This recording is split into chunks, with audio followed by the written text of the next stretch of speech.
All right, well, this is another episode. No, it's not another episode because we don't have this on a weekly basis. But I do have a special guest, and I had to come all the way to the motherland, San Miguel, El Salvador. My family's from San Miguel. Part of my family is from San Miguel. Gerson Mayen, Moisés Linares, family. You know, we've grown up together. I remember we've done a couple of interviews. I think the last time we actually sat down and talked fue in Washington, D.C. Yeah, well, first of all, thanks for having me. It's always a pleasure meeting up with you, giving you an interview. First of all, I'm proud of you for what you've become. I've seen you start from the bottom. What have we become? No, yeah, I know, but I'm talking about you because you make me proud as well. Yeah, man. And I think we're from LA, from a rough place. Yeah. Not a lot of people make it. And I'm just proud of you, man, and keep going. I still remember, talking about LA, and we're here in the motherland. I remember the first time my first actual TV report was about you. And I had to go and do it myself, or I say it now, before I would never mention it. Fox Deportes, recuerdo agarrar una cámara, irme al Home Depot, ¿verdad? Y seguirte y grabarte y el tío Lito, your pops was there, your mom was there, Armando was there, your siblings most of them were there. And we were just looking back, man, and how much time has passed. You now have a resume that most kids who made it pro in LA don't have. You've had an entire career, some years in MLS, and then a lot of years in El Salvador. Most people don't survive El Salvador. They come here 2 to 3 years and they leave. What was it that kept you here? First of all, I think I knew what I wanted since the beginning. I've been a professional since day one, back when I was in MLS, since I was a young kid as well. I think I've grown here in El Salvador. I think I've been here for about 10 years. And I think I've been here because I'm hungry. I've always been hungry. Every year I want to get better. Obviously, I'm getting a little bit older, but I think I'm still a great player. I think I know what I want, and I think I could play for much longer as well. Man, and I have to apologize, honestly. It's rude on my part. The fact that I did not say, I said we were in San Miguel, estamos en San Miguel, but I didn't say we're actually conducting this interview. Stay and play. You see the sign? Playground Cafe in San Miguel. This is your business, bro. You talked about business like 5 or 6 years ago. You're like, I want to start something. I never imagined it would be a coffee shop in San Miguel, and the concept of having a space for kids.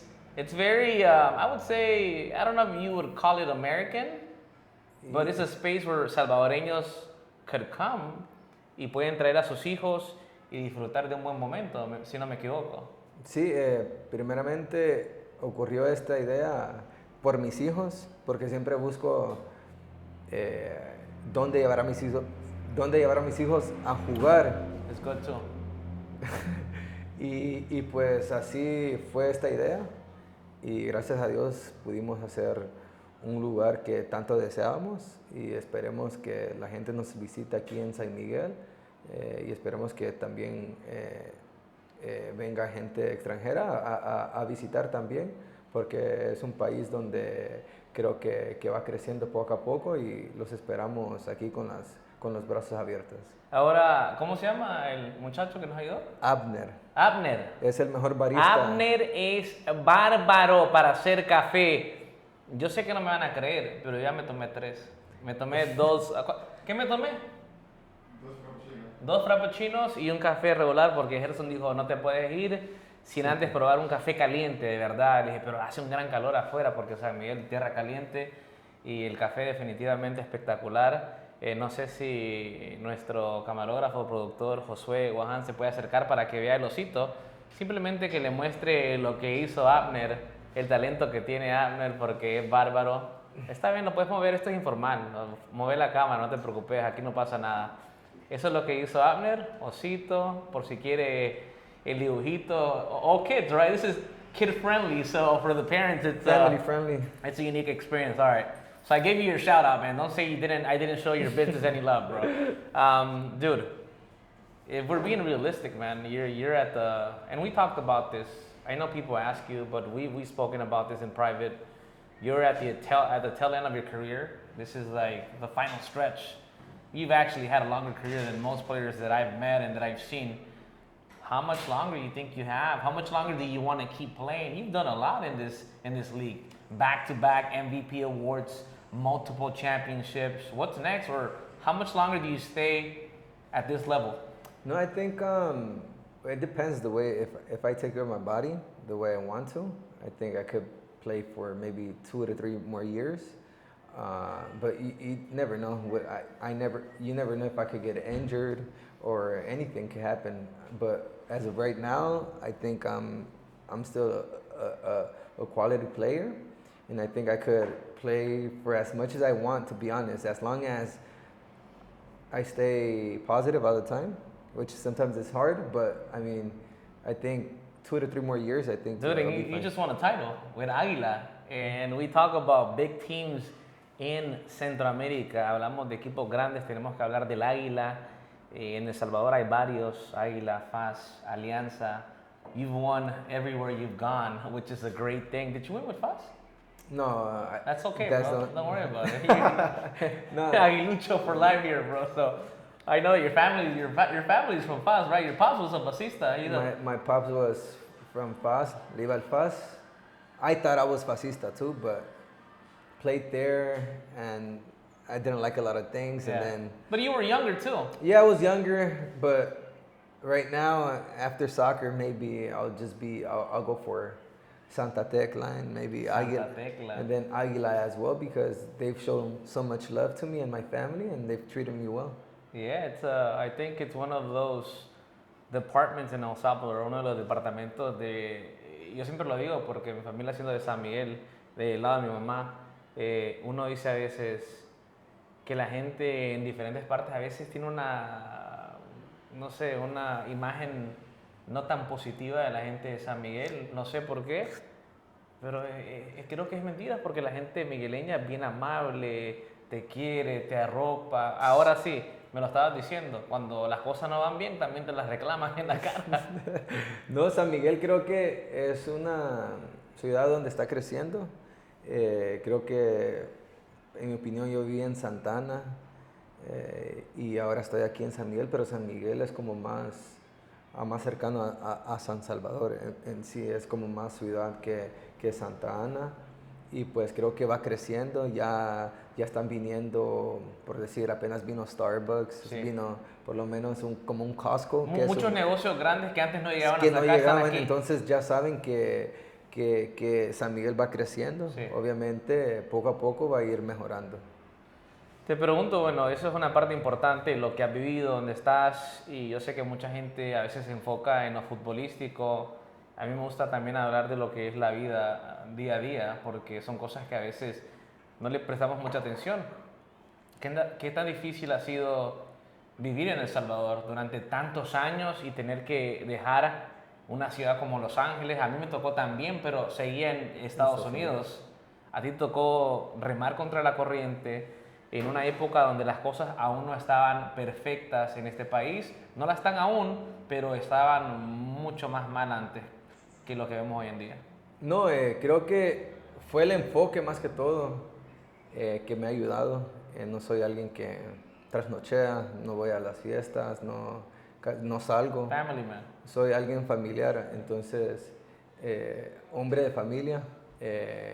Y creo que eso me ayudó también. Obviamente cuando vine sí había mucha delincuencia, pero en ningún momento busqué estar en lugares peligrosos. Creo que eso me ayudó bastante, vivir en zonas seguras. Y la verdad, desde que he venido nunca he tenido problema.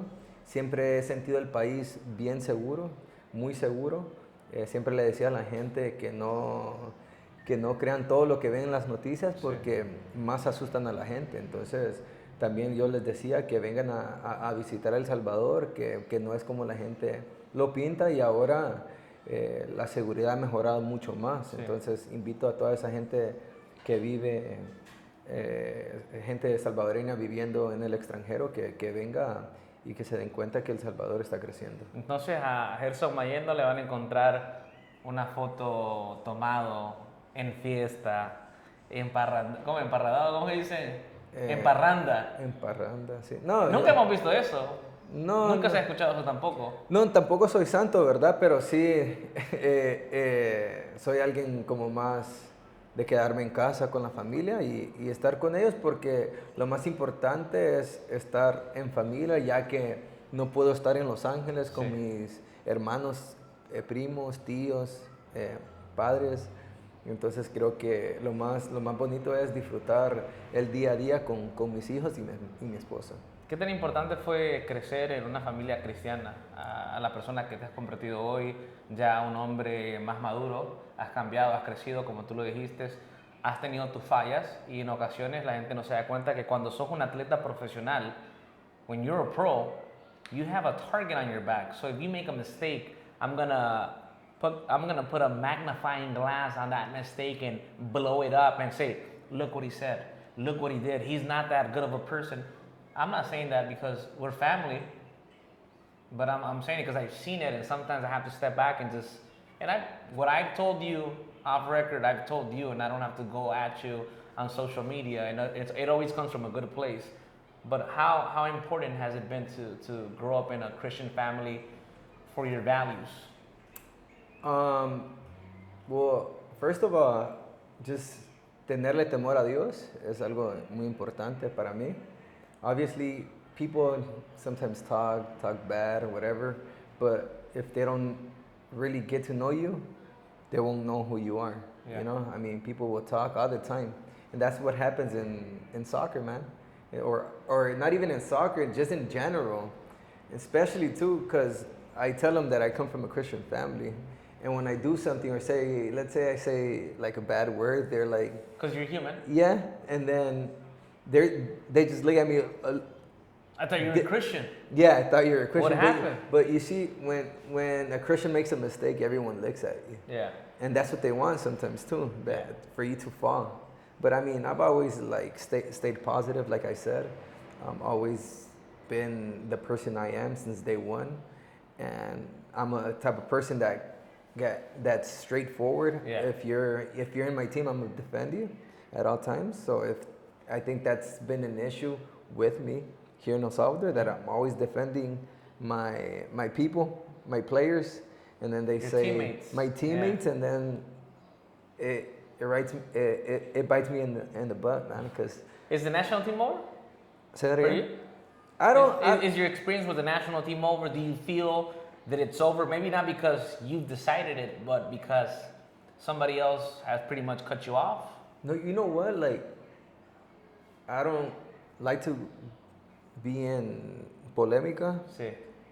I just like to work. If they call me, that's fine. If they don't, I'm always there for the national team. You've been a player that if you call me, I'm there for you. Yes, I'm willing to put on the blue and no, white, represent the country. You know what? If you need me. There's players that don't even want to come to the national team. Yeah. I'm a player that is always willing to go to the national team. Even if it's even and this is a very important question. Even if it's in a supportive role, say you're no longer a starter, you're going to be on the bench, but you can contribute to the younger generations. The thing is, when I started off with the national team, I wasn't a starter. Sometimes I played, sometimes I didn't. But you have to understand your role too. There's other guys in there that maybe they see something different. Like they're probably maybe better. I don't consider them better, but that's my mindset though. Yeah. Because I always think I'm better than that player, but I'm not gonna say it. You know, in my head I say I'm better than him. I'm gonna work harder. But I'm gonna work harder to get a starting spot, because I'm not a player that if I'm not a starter I'm not gonna train, or I'm not gonna try hard. I know in the national team you have to respect too the players that are playing ahead of you, because that's how it is. Hay códigos en el fútbol, you know. Sí. Cuando no te toca y el que está ahí está en la selección es por una razón.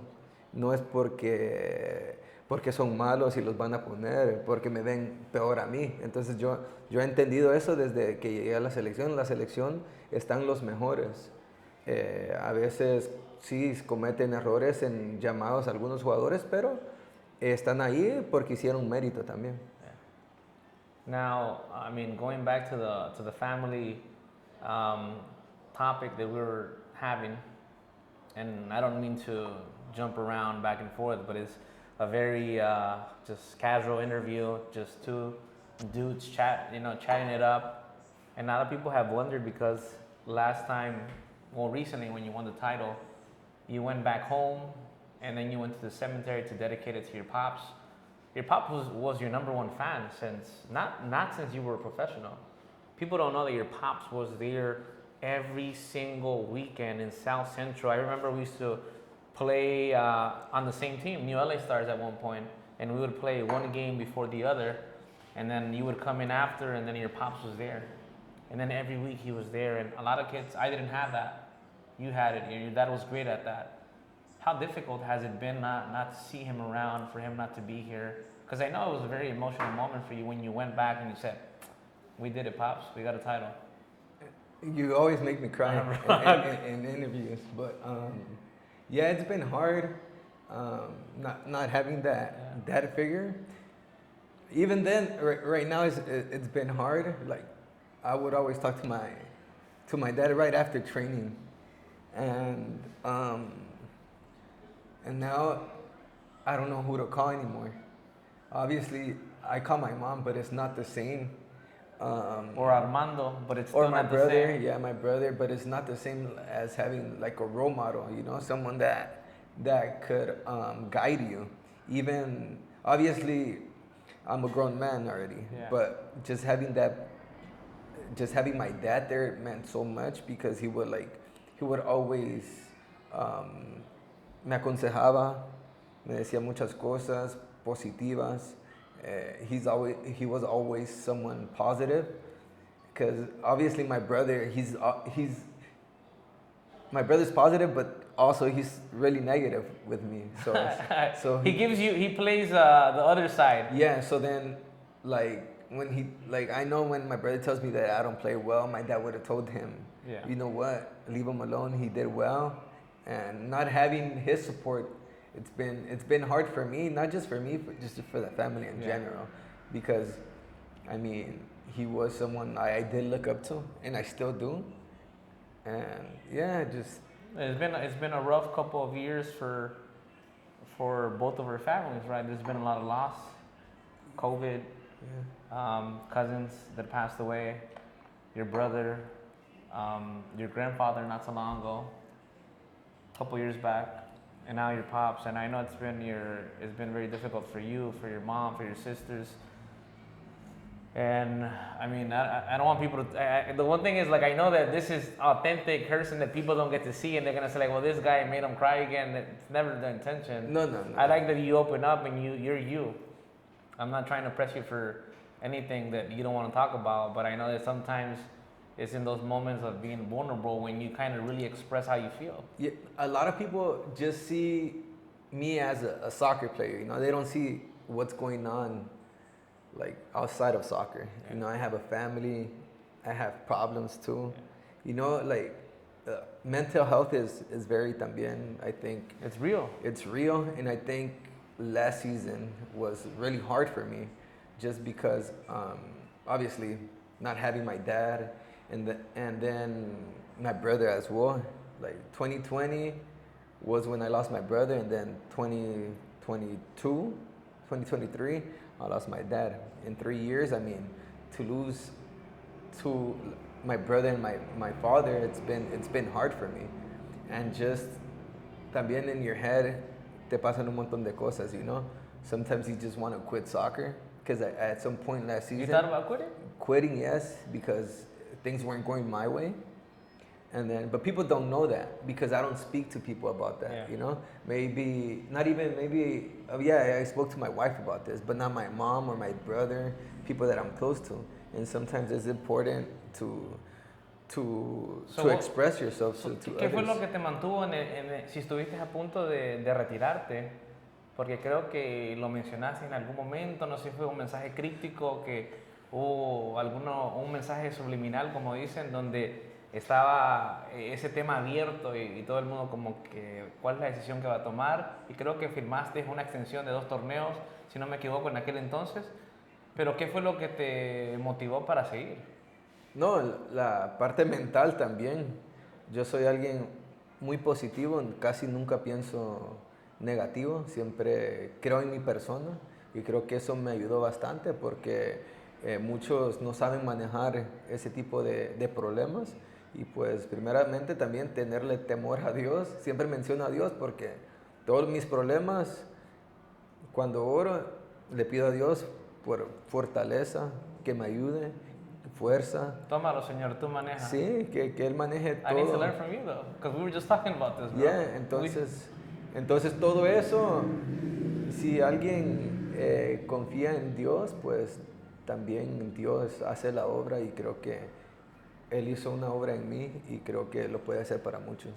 Antes de terminar, para no alargar, porque sé que tienes que trabajar y tienes compromisos este hombre aquí en San Miguel, El Salvador, ¿qué es lo que la gente debería saber de Gerson Mayen que tal vez no sepa? Como lo acabas de decir, hay cosas que la gente no entiende porque no hablas de lo personal, porque solamente se enfocan en Gerson, el atleta, el futbolista que juega para Aguila hoy en día. ¿Qué es lo que quieres que la gente sepa de ti? No, primeramente que soy una persona noble, alguien que con cualquier persona puedo hablar.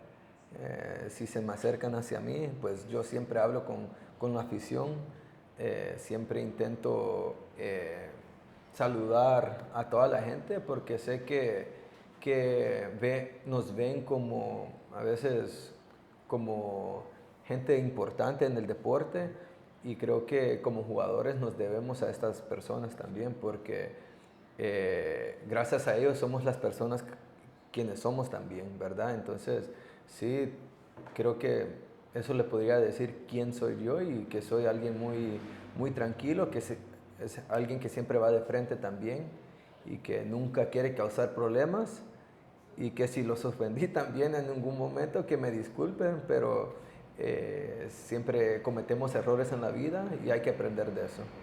Entrevista con Gerson Mayen, straight out of South Central. That's what we should call the interview. Dude, it's always a pleasure. You know that I have mad love for you, bro. I love you. I love you too, bro. I hope the next 2 to 3 years are just full of success and you finish this as strong as possible. Así que si les gustó, dejen el comentario, compártanla. Ya teníamos años sin hacer esto. Y bueno, nosotros estaremos siguiendo con más entrevistas. Vengan a visitar Stay and Play en San Miguel. Especialmente si tienen hijos, tómense un café, relájense and let's go.